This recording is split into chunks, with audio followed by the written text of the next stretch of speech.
Let's have a conversation. Tell me what you think about the issues of the world. What kind of spice you wanna be? Tell me where you wanna travel. Do you believe in luxury? What's your hidden passion? What makes you so unique? Conversations with Nicole.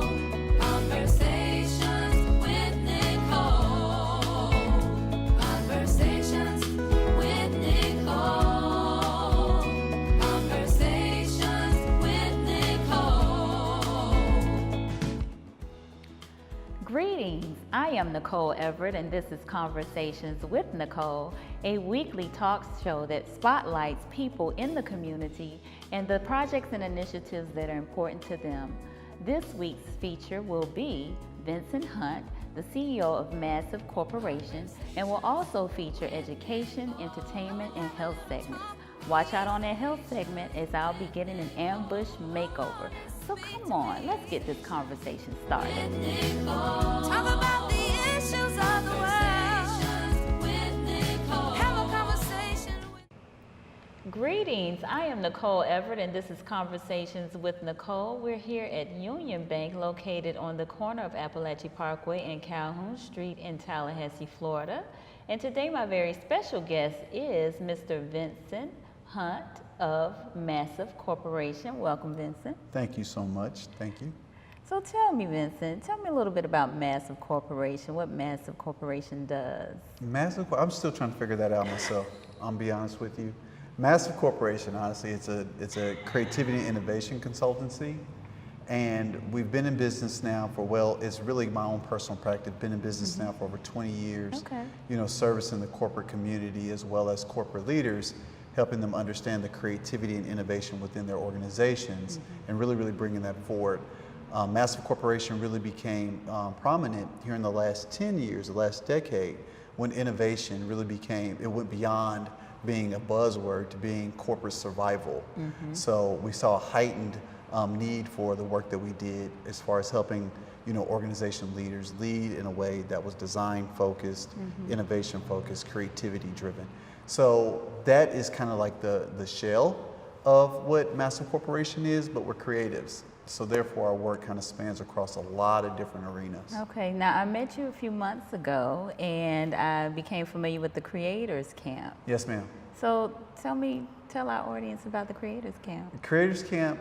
That's your baby, right? That's it. You know, you do this kind of work for a long period of time in your career, right? And you touch a lot of different forms of innovation, whether it be incremental innovation, disruptive innovation, frugal innovation. There's a lot of different kinds.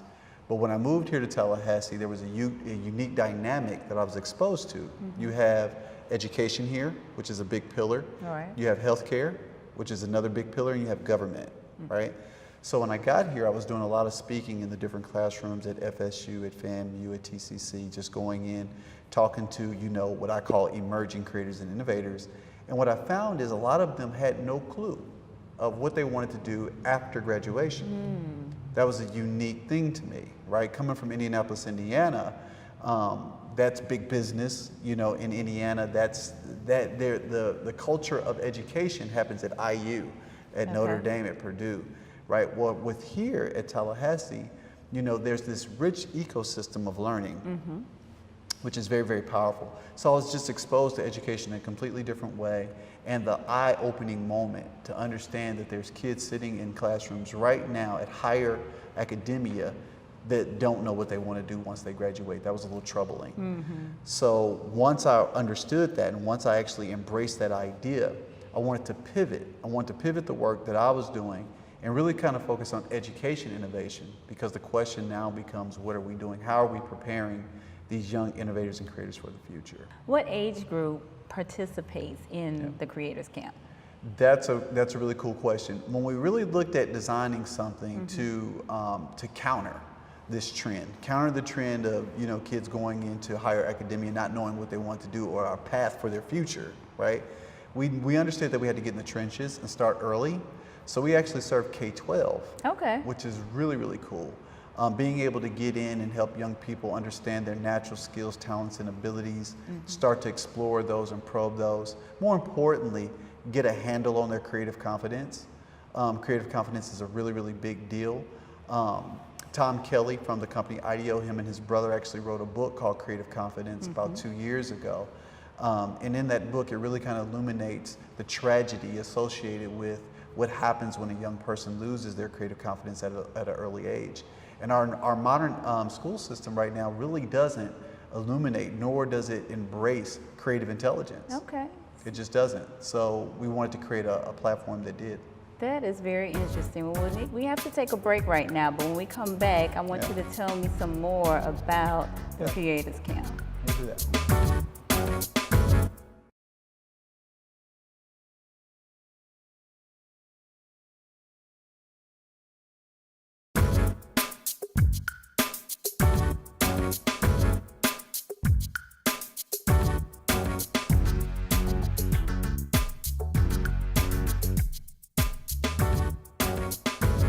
So, Vincent, you were telling me about Creators Camps. There are a couple of components to Creators Camp. Tell me a little bit about those different pieces. Those different pieces? It's definitely a layered experience, a layered design. What we understood is that, again, we wanted to build creative confidence, but you know what the true beauty of Creators Camp is in its core, right? We have what we call the creative core.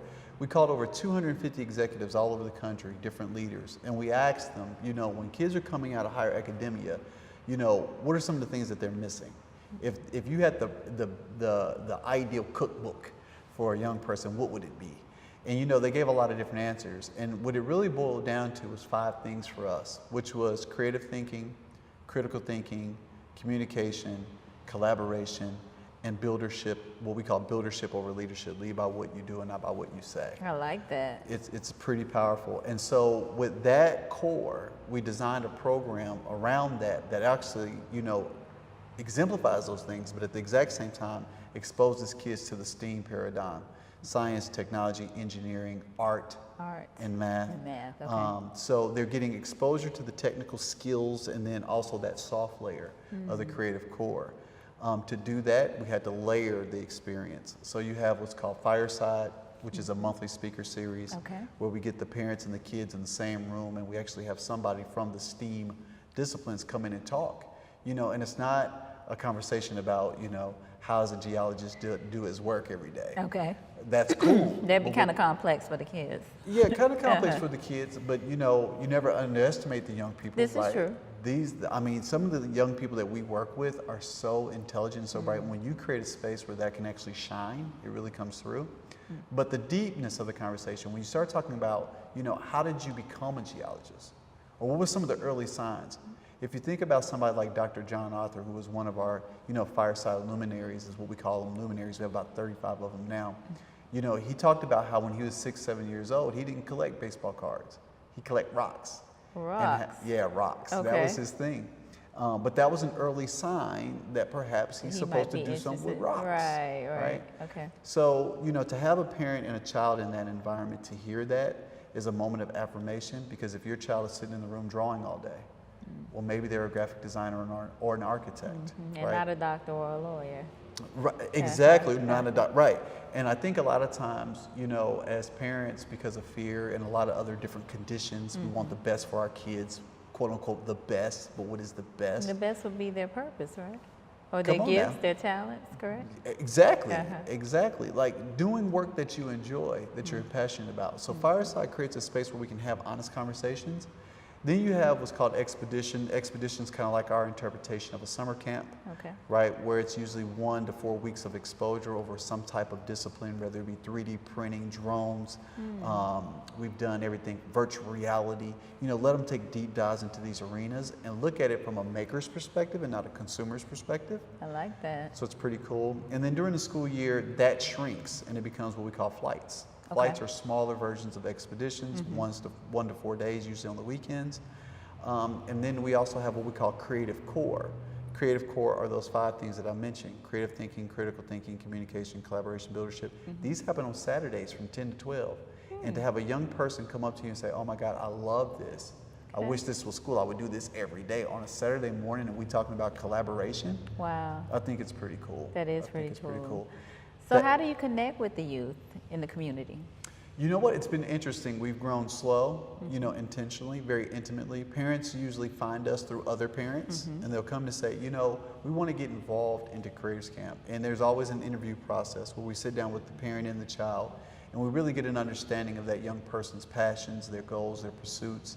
You know, have real conversations with them. You'd be amazed. You know, some of the conversations I have with young people, one of my young gentlemen, he was into tanks, right? He just loved tanks. And because of a lack of context, because that's one thing that we found out that most young people don't have, is mapping to the world. They know they love to play video games and like the storyline, but they don't understand that there's a person who creates those storylines.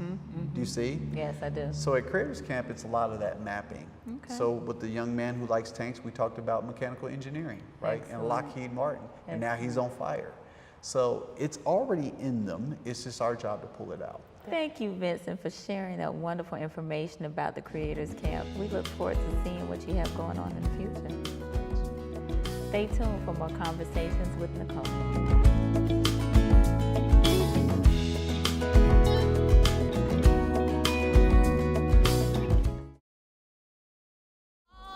Conversations with Nicole. Conversations with Nicole. Hello, I am Tatiana Lifeborn, a graduating senior at Florida A&M University in our Fine Arts Department, and I'm the gallery coordinator here at the Union Bank facility.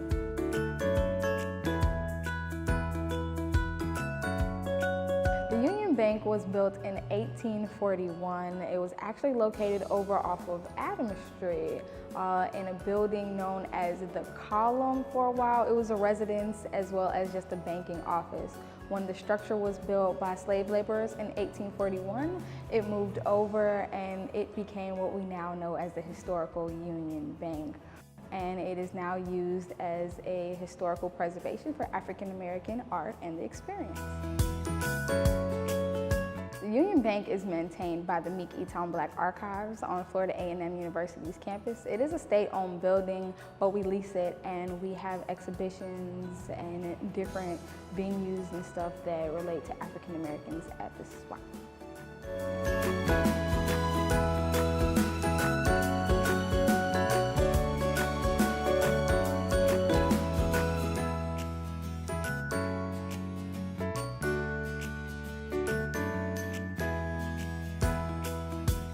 On display right now, we have a civil rights exhibition. So it's talking a little bit about what was going on in Tallahassee throughout that time, the Tallahassee bus boycott. We have things on Martin Luther King, a bit on Malcolm X, and just really all that was going around through that civil rights era.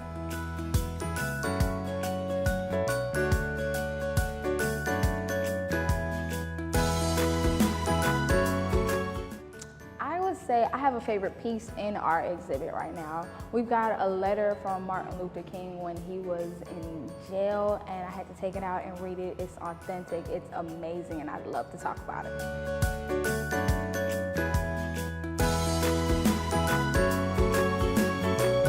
If we start outside, we have a brick veneer that's covered by stucco and painted blue and white. We have gable roofs and a high vault ceiling, so as soon as you enter, you feel like you're like in church or something.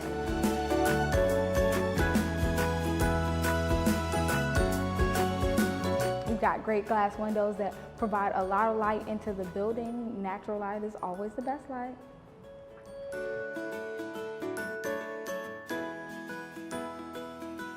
We are open on Monday, Wednesdays, and Fridays from 2 p.m. to 6 p.m. and on Saturdays from 10 a.m. to 4 p.m.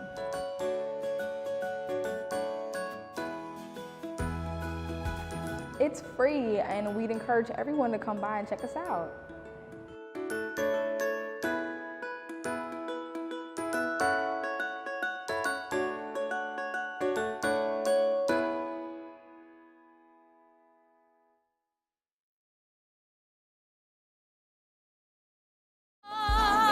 Conversations with Nicole. Conversations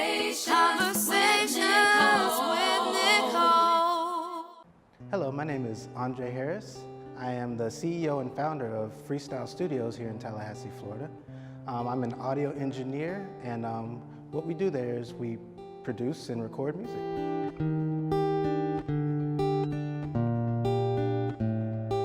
For our first project, I have a band called Falling Down Sideways. We released our very first album back in January of this year. It was entitled Just Don't Know. It's a 5-song EP, and it's a labor of love, and we're really proud of what we did. We were so close to perfect till it all... Well, actually, that's interesting. The reason the album is titled Just Don't Know is basically because we didn't know what it was going to be. And it's kind of a reflection of that, in that it's different styles and different genres of music throughout.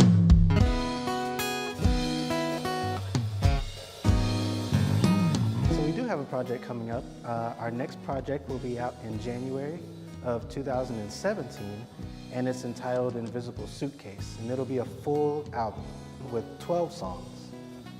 It's alternative music. You found me, I was living. Oh wow, well, I've been in the music industry almost as long as I can remember. I actually started, funny enough, in band back when I was in 6th grade, and I don't even remember the year, but I played saxophone. And long story short, I ended up playing guitar, bass, piano, drums, whatever the occasion needs. I can do it as much as I can, to get by. You love me, picked me up, wiped my tears. I am an artist that plays by ear. I'm also able to read music, so I have a little bit of both skills going on. Excuse me, set my heart. My inspirations are other artists that write their own music, such as like a Brian McKnight or a Babyface, even R. Kelly. So those type of artists that write their own music and have their own styles and are not so much worried about trying to sound like everything else that's on the radio.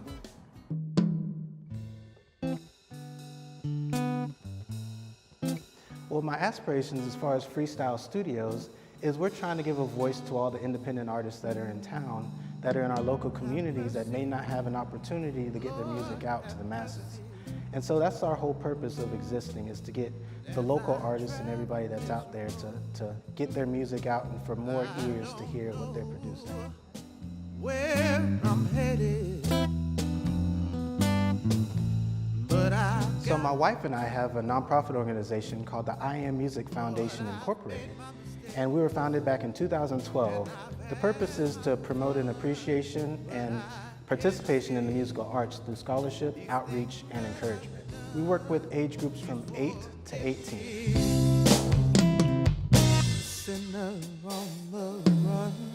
So we house most of our lessons at our home. We can go to the students, and we're actually working on a partnership with Leon County Schools so that we can go into the schools and maybe provide lessons that way as well. So tired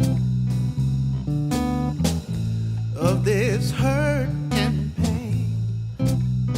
I've been living this old life. Ooh, think I'm living in vain. But I've made my mistakes, and I've had my fun, and I can't escape. What makes you so unique? Conversations with Nicole. Conversations with Nicole. Conversations with Nicole. Conversations with Nicole.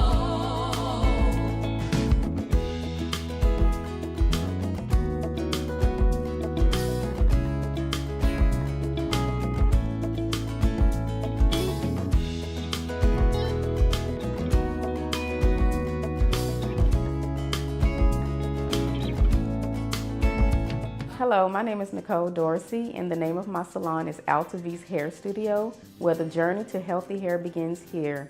I've been in business for 7 years now. I'm located at 1746 Thomasville Road in Tallahassee, Florida.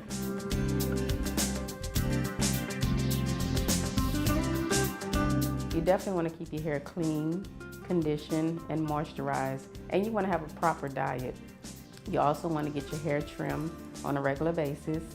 And if trimming doesn't grow your hair, but cutting the split ends will allow your hair to continue to grow, because if you don't cut your split ends, it's going to go up the hair shaft and it's going to cause the hair to break and get damaged.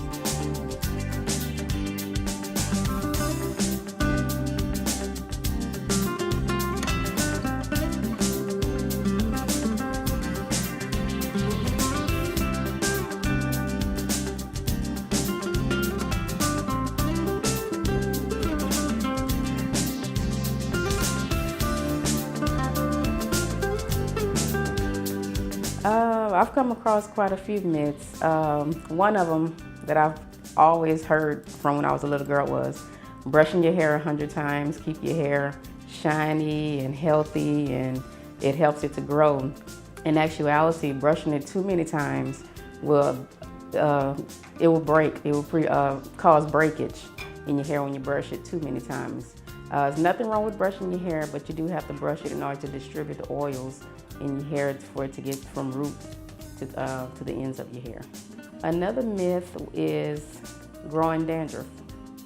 I've heard that a lot of time when someone has dandruff, they think it's growing dandruff, but in actuality, dandruff can come from oily scalp.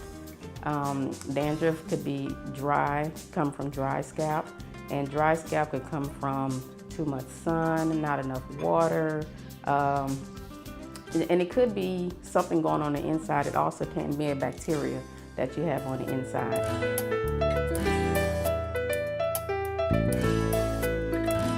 Activities that damage hair are: 1, excessive pulling on your hair, constant tension, as far as like braids and weaves. It's okay to wear those things, but when it's pulled too tight, that could cause hair damage.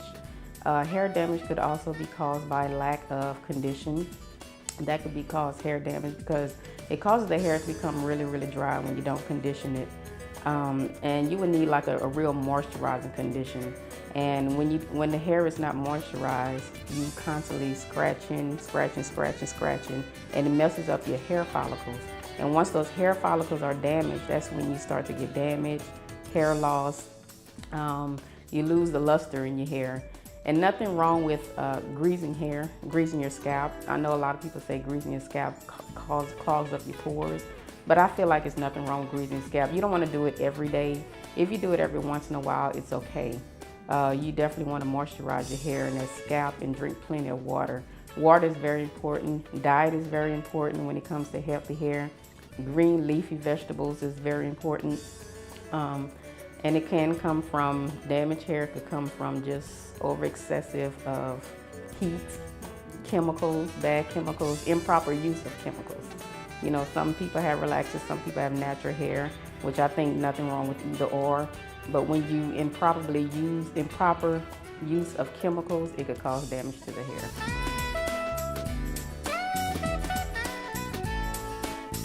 You just want to keep it clean, conditioned, oiled, moisturized, and a proper diet.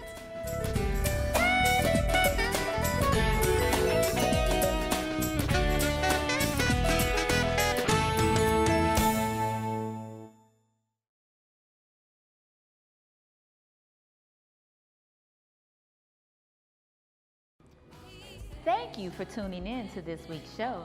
Join us next time for more conversations. And remember, the best apology is changed behavior.